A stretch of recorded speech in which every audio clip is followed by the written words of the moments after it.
প্রিয় দর্শক, আপনাদের ভালোবাসা আসলাম এক অসহায় মেয়ের কাছে। আমরা শুনবো তার জীবন কাহিনী। আসসালামু আলাইকুম। ওয়ালাইকুম আসসালাম। আপু, কেমন আছো?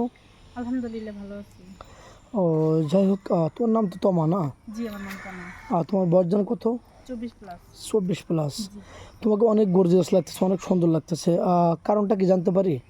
বেড়াতে আসছিলাম বান্ধবীর বিয়েতে, তাই ও, সেই পোশাকেই ভাবলাম যে একটা প্রতিবেদন দিয়ে যেহেতু কোনো সাড়া পেলাম না নাকি? হ্যাঁ, এখন একটা ভালো মনের মানুষ পেলাম না। আচ্ছা, তোমার এত সুন্দর চেহারা, যে বিয়ে বাড়িতে গেলে, একটা অনুষ্ঠানে গেলে কেউ তোমাকে পছন্দ করেনি? পছন্দ তো করলে হবে না, ভালো একটা মেন দরকার জীবনে। চলার পথে একটু ভালো সঙ্গী লাগেই। ভালো সঙ্গীর প্রয়োজন, শুধু পছন্দ করলে তার হবে না। আচ্ছা, তোমার আগের ভিডিওতে শুনছিলাম তোমার আম্মু মারা গেছে না, ছোটোবেলায়? আমার আব্বু তো আম্মু দুজনেই মারা তোমার গেছে। আব্বু বল মারা গেছে, তো যাই হোক, দুজনেই মারা গেছে, দুনিয়াতে কেউ নেই এখন। তুমি ভবিষ্যৎ পরিকল্পনা মানে কি ভাবতেছো আর কি, মানে কি করবে? আসলে ভবিষ্যতের কথা তো কেউ বলতে পারে না।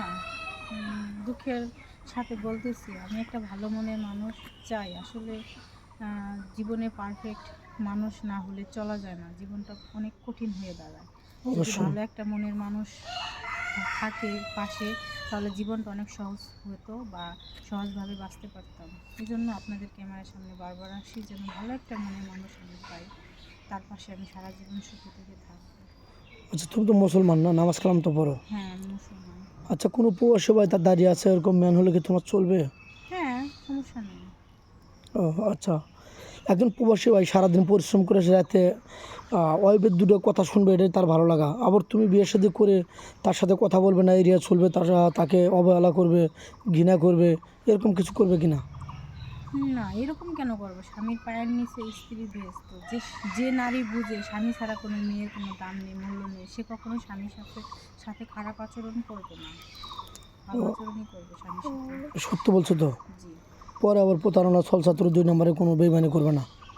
না না, এরকম যদি করি তাহলে তো আমার একদিন মরতে হবে, আমি তো একদিন মরে যাব, তাই না? এই অবশ্যই। দুনিয়ায় আমি সব মানুষের সাথে বেইমানি প্রতারণা করে গেলাম, পরের কালে তো আমার এর হিসাব দিতে হবে। আমি এরকম কেন করবো?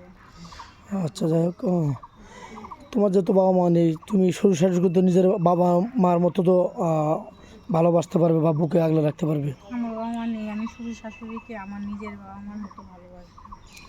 আচ্ছা, স্বামীকে নিয়ে কোথায় ঘুরতে যাওয়ার ইচ্ছা আছে, এরকম মনে প্ল্যান আছে?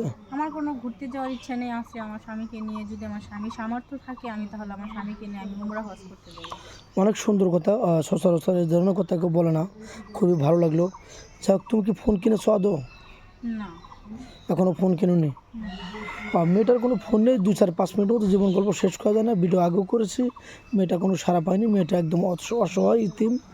তো যাই হোক, আমাদের নাম্বার দেওয়া থাকবে, কেউ ভিডিও কল দেবেন না, ভিডিও কল দিলে ব্লক করতে বাধ্য হবো। ভালো থাকবেন, সুস্থ থাকবেন, এই বলে শেষ করে দিলাম। আল্লাহ হাফেজ।